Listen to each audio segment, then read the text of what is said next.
എന്താ ഈ പെണ്ണുങ്ങളൊക്കെ ഈ കർമൂസിയും കയ്യിൽ പിടിച്ച് നിൽക്കണമെന്നല്ലേ? പെണ്ണുങ്ങൾ മാത്രമല്ല, ഈ കണ്ട മനുഷ്യന്മാരൊക്കെ കിട്ടിയ പപ്പായ കയ്യിൽ പിടിച്ച് നിൽക്കുകയാണ്. ഒരാൾ ഉയരത്തിൽ കായ്ച്ചു നിൽക്കണ ഈ പപ്പായവും ഞാനും തമ്മിൽ എന്താ ബന്ധം എന്നല്ലേ? തമിഴ്നാട്ടിലോ കർണാടകയിലോ അല്ല, ഈ തോട്ടം മലപ്പുറം ജില്ലയിലെ കൊണ്ടോട്ടിയിലെ പരതക്കാടിലാണ്. ഈ കാണുന്നതാണ് അബ്ദുൽ മാലിക് എന്ന മാൻറ്റി. എല്ലാ പ്രവാസികളെയും പോലെ വാർത്തായ്ക്ക് ഇറച്ചിപ്പത്തിനും കൊണ്ട് കരിപ്പൂരിന്ന് വിമാനം കയറിയ ഒരു പാവം പ്രവാസി. കുറച്ചങ്ങോട്ട് കഴിഞ്ഞപ്പം മാൻറ്റി അർബാബിനോട് പറഞ്ഞ് ഇജിന്നെ ഉറൂച്ചടിച്ചിട്ട് വിട്ടാളെ, ഞമ്മക്ക് ശരിയാവൂല.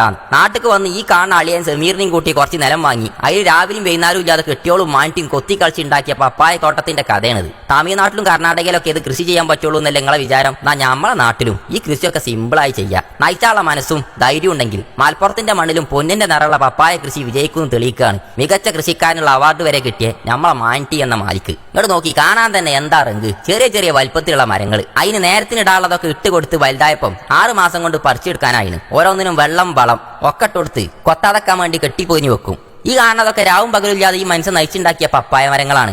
നേരം സംശയങ്ങൾക്ക് ഉത്തരമായി നേരിട്ടെത്തണ ഈ കൃഷി ഓഫീസറും മാതൃകയാണ് കേട്ടോ. മയത്തുമല കായ്ക്ക് മഞ്ഞനിറം വീണ് തുടങ്ങിയപ്പം എല്ലാവർക്കും ഒന്ന് ടേസ്റ്റ് നോക്കാൻ കൊടുക്കാൻ ബലി തീരുമാനിച്ചു. അങ്ങനെ സ്വന്തം കെട്ടിയോളും പ്രിയപ്പെട്ട അമ്മയും അളിയ ജമീറും പഞ്ചായത്തിലെ മെമ്പർമാരും കൃഷി വകുപ്പിലെ ഒപ്പത്തിനൊപ്പം നിന്ന് കാര്യപ്പെട്ടവരൊക്കെ ചേർന്ന് പപ്പായ പറിച്ചാൻ തുടങ്ങി. ഇതാണ് കൃഷി ഓഫീസർ.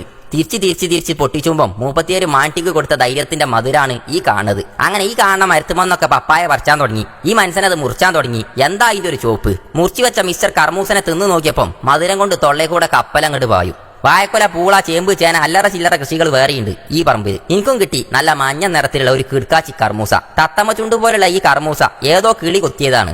ഒന്ന് കിളിക്ക് കൊത്താൻ കൊടുത്താലും ഈ കാണുന്ന ബാക്കിയുള്ളതൊന്നും ഒരു കിളിക്കും തൊടാൻ പോലും കൊടുത്തില്ല നമ്മളെ മാറ്റി. കാണാൻ വന്നവർക്കും കൂടിയവർക്കും എല്ലാവർക്കും ചെത്തി കൊടുക്കാൻ പപ്പായ എന്നറിയപ്പെടുന്ന ഒരുപാട് ഔഷധ ഗുണങ്ങളുള്ളേ. മുഖത്ത് തേച്ച് ഫേഷ്യൽ വരെ ചെയ്യാൻ മാത്രം ഹോർമോണുകളും എഫക്റ്റുകളൊക്കെ ഉള്ളേ. മുഖത്തിന്റെ തിളക്കം കൂട്ടണേ. സൗന്ദര്യത്തിന്റെ കാര്യത്തിൽ അതിന് വേണ്ടിയതൊക്കെ പപ്പായയിലുണ്ട് എന്ന് പറഞ്ഞേ. പ്രായം കൂടുന്തോറും ഗ്ലാമർ കൂടണേ നമ്മളെ മമ്മൂക്ക വരെ പറഞ്ഞു പപ്പായ എന്താണ്. മലപ്പുറം നാട്ടില് ഇതിന് കറൂത്തായി കർമൂസ എന്നൊക്കെ പറയലുണ്ട്. നിങ്ങളെ നാട്ടിൽ എന്താ അതിന് പറയില്ല വെച്ചാൽ പറഞ്ഞോളിട്ടോ. അത് പറയാനുള്ള കാരണം ഇതിങ്ങോട്ട് പൊട്ടിച്ചുമ്പോ ഒരു വെളുത്ത കറ ഒഴിച്ചു അത് കല്ലുമ്മൽ ഒരൊറ്റ ഒരുതരരുതിയിട്ടാണ് പിന്നെ എടുക്കല്. പച്ച കർമൂസ പറിച്ചാൽ അരിഞ്ഞിപ്പേരി വെക്കാം, നല്ല തേങ്ങ അരിച്ച് ചാറും വെക്കാം. പൗത്തതാണെങ്കിലോ നല്ലോണം കടിച്ചു മുറിച്ച് തിന്നാം. അതും അല്ലെങ്കിൽ കട്ടപ്പാലും കൂട്ടി കട്ടക്കടിച്ച് നല്ലൊരു ജ്യൂസും ഉണ്ടാക്കാം. ഇനി ഫേഷ്യൽ ചെയ്യണമെങ്കിൽ അതും ചെയ്യാം. തമിഴ്നാട്ടിലും കർണാടകയിലൊക്കെ ഇത് ഉണ്ടാവുള്ളൂ തെറ്റിദ്ധരിച്ചണ്ട. ഉണ്ടാക്കാനുള്ള മനസ്സുണ്ടെങ്കിൽ നിങ്ങളെ മുറ്റത്തും പറമ്പിലും ഇത് ഉണ്ടാവും. ഗൾഫിൽ നിന്ന് പ്രതീക്ഷ കൈവിട്ട് നാട്ടിൽ വന്നപ്പം പ്രതീക്ഷ കൈവിടാതെ പ്രകൃതി മൂപ്പര അധ്വാനത്തിന് കൊടുത്ത അംഗീകാരമാണ് ഈ കാണുന്നത്. ഇജാതി കർഷകർക്ക് തമിഴ്നാട്ടിലും കർണാടകയിലൊക്കെ കൃഷി വകുപ്പ് കൊടുക്കണ മാതിരി നല്ല ആനുകൂല്യങ്ങളും പ്രോത്സാഹനങ്ങളും കൊടുത്താൽ നമ്മളെ കേരളവും ഇവിടുത്തെ മണ്ണും പൊന്ന് വളയും പോലെ കൃഷി വളയും. പുതിയ കൃഷിക്കാരും എന്നറിയും. മാൻറ്റിന്റെ അധ്വാനത്തിന്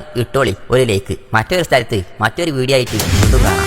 ഇഷ്ടപ്പെട്ടാൽ ഇനിയും ഇതുപോലത്തെ വീഡിയോകൾ കാണാൻ നിങ്ങൾ ഇഷ്ടത്തോടുള്ള ഒരു ലൈക്കും നിങ്ങളെ കമന്റും നിങ്ങളെ ഷെയറും നിങ്ങളെ ഫോളോയും നമ്മളൊപ്പം ഉണ്ടായിക്കോട്ടെ. അത് ഉണ്ടായാലേ അടുത്ത വീഡിയോ നേരത്തെ നിങ്ങൾക്ക് കാണാൻ പറ്റുള്ളൂ. ഫോളോ ചെയ്തോളി.